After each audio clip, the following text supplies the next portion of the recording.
A segunda maior concentração de cobras do planeta fica no litoral sul paulista, na cidade de Itanhaém.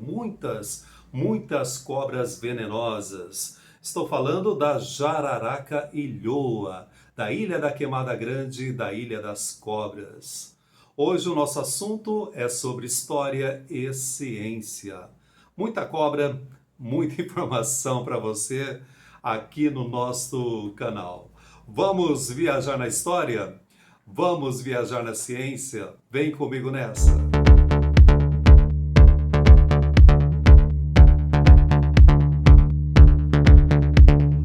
Olá, tudo bem com você? Seja bem-vindo, seja bem-vinda ao nosso canal.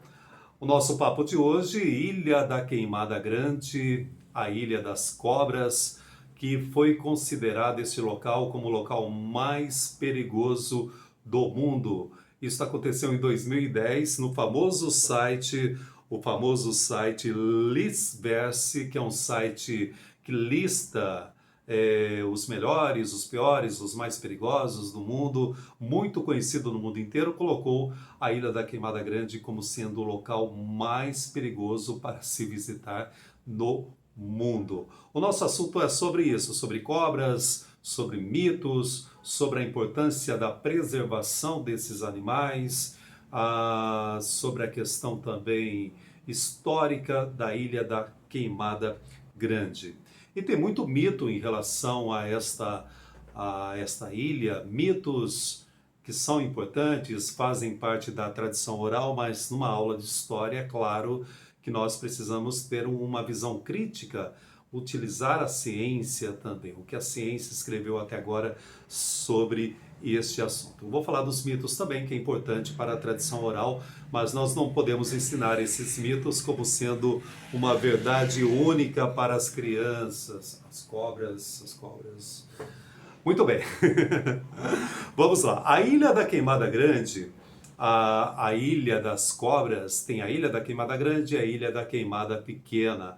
Ela fica a cerca de 35 quilômetros da costa, 35 quilômetros de Itanhaém. É um local muito utilizado para pesca, cerca de 1.000 metros, não pode ter aproximação dessa ilha. A ilha é proibido o acesso a essa ilha pela Marinha do Brasil, a Marinha que controla esta ilha, que possui um farol. Esse farol tem uma manutenção anual por parte da Marinha, e tem uma lei que proíbe, inclusive, o acesso a esta ilha, já que desde 1984, é uma área de relevante interesse ecológico.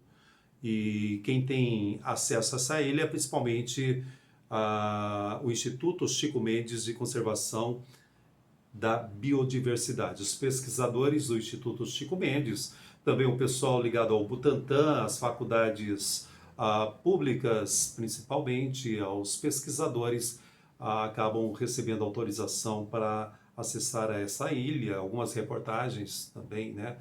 Nós conhecemos aí da grande mídia, mas precisa da autorização da Marinha. A jararaca ilhoa, que daqui a pouco eu vou falar mais detalhes sobre esta espécie que só existe nesta ilha. É claro que nós temos exemplares no Instituto Butantan para estudo, e provavelmente existem exemplares dessa cobra espalhados pelo mundo de uma maneira ilegal, pirata, já que é uma cobra rara. É claro, todo animal silvestre, todo animal raro, existe o tráfico. Nós temos a atuação de traficantes que acabam vendendo esse animal por um preço altíssimo, infelizmente. Inclusive, a jararaca ilhoa está na lista dos animais que correm risco, justamente de desaparecimento, risco de extinção. Então, daí a importância da preservação. É uma ilha perigosa?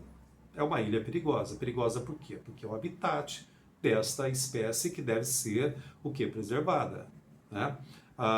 É uma defesa, é uma maneira que essa cobra tem de se alimentar também, de atacar a sua presa e assim por diante. Nós é que invadimos o espaço dessas cobras. Agora, por que o nome Ilha da Queimada Grande, Ilha da Queimada Pequena?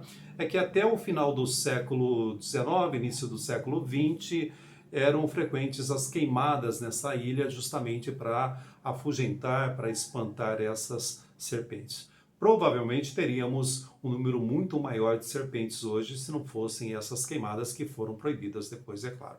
A própria Marinha realizava queimadas. E há muitos mitos em relação a esta ilha.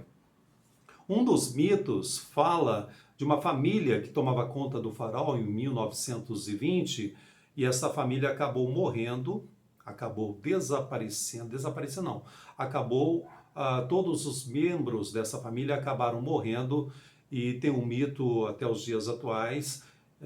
Dizem que a gargalhada da filha desse casal que habitava essa ilha, que cuidava do, do farol, ainda dá para se ouvir essa risada durante o período da noite. É claro que você não vai lá à noite para verificar isso, já que é um local proibido. Existe esse mito, mas não há documentação em relação a isso. Na década de 1920, nós tivemos a automação do farol. Só há uma manutenção, uma vez por ano, ou quando necessário, essa manutenção é feita justamente pela Marinha do Brasil. Então, como surgiu essa ilha? Como surgiu a Ilha das Cobras? A Ilha da Queimada Grande. Aí nós temos também em relação às cobras, um outro mito que é contado que piratas colocaram essas serpentes na ilha justamente para afastar as pessoas, já que nesta ilha há, segundo essa lenda, ou havia um tesouro enterrado por esses piratas. Essa lenda circula até os dias atuais ainda pelo litoral sul paulista, mas é uma lenda. Como surgiu esta ilha?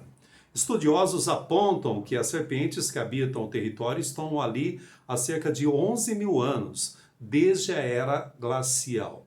Na época, a ilha se tratava de um morro continental que acabou se deslocando devido ao aumento do nível do oceano, das águas do oceano.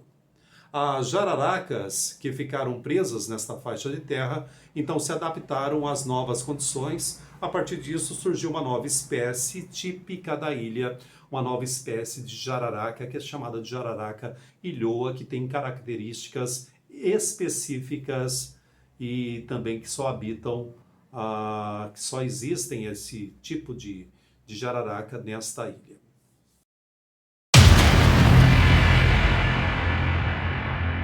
Botrópios insulares, a jararaca ilhoa, que está ligada a essa questão do evolucionismo, da teoria evolucionista.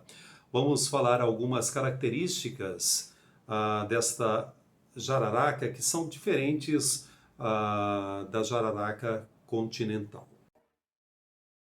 Ela é menor e menos pesada para facilitar sua locomoção e caçada diurna nas árvores.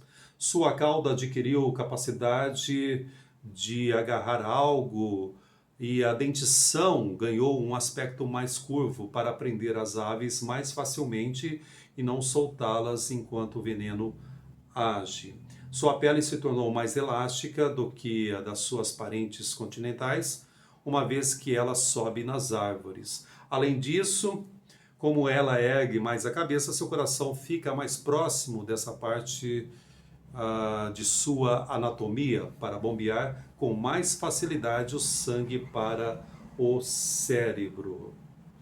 O veneno da jararaca ilhoa é mais tóxico para aves do que para mamíferos, o que prova a grande adaptabilidade da espécie à Ilha da Queimada Grande. Outra característica importante dessa serpente é que ela é vivípara, não põe ovos, mas gesta a prole de maneira semelhante aos mamíferos e dá à luz 10 filhotes no período quente do ano.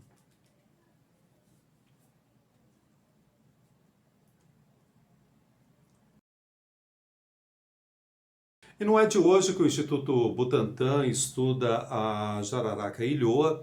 O primeiro lote dessa espécie foi recebido pela instituição em 1911, enviado pelo zelador do farol, que residia no local, Antônio Esperidião da Silva. Elas logo começaram a ser estudadas também por João Florencio Gomes, que não chegou a concluir o trabalho, pois morreu em 1919, aos 33 anos. Outro pesquisador do Instituto Butantan, Afrânio do Amaral, deu continuidade às pesquisas e, em 1922, descreveu cientificamente a nova espécie. Ele logo descobriu que ela se alimentava quase exclusivamente de pássaros, ao contrário das espécies do continente. Outro detalhe importante, pessoal, que eu estava verificando, o Instituto Butantan, os pesquisadores realizaram todo um apanhado sobre a documentação do Martim Afonso de Souza, o que tem dos relatos da época da colonização, dos diários de bordo, sobre toda a questão aqui do litoral sul paulista, toda a questão do início da colonização portuguesa, e eles não acharam nenhum relato em relação a esta espécie de cobra, a jararaca ilhoa. Ok? Muito obrigado a você que esteve comigo nesta aula de história com ciência. Falamos de evolução, olha só, de evolução das espécies. A jararaca ilhoa, a famosa cobra de Itanhaém, a famosa cobra famosa em todo o mundo. Muito obrigado. Até o nosso próximo papo sobre uma curiosidade regional, um papo de história regional, história do Brasil, história do mundo. Enfim, até o nosso próximo encontro aqui no nosso canal. Não esqueçam de se inscrever no nosso canal, de curtir o vídeo para dar uma força aí pra gente. Não esqueçam também de ativar as notificações. Estamos no início desse canal, aprendendo com vocês. Ok? Abraços fraternos, até o próximo vídeo.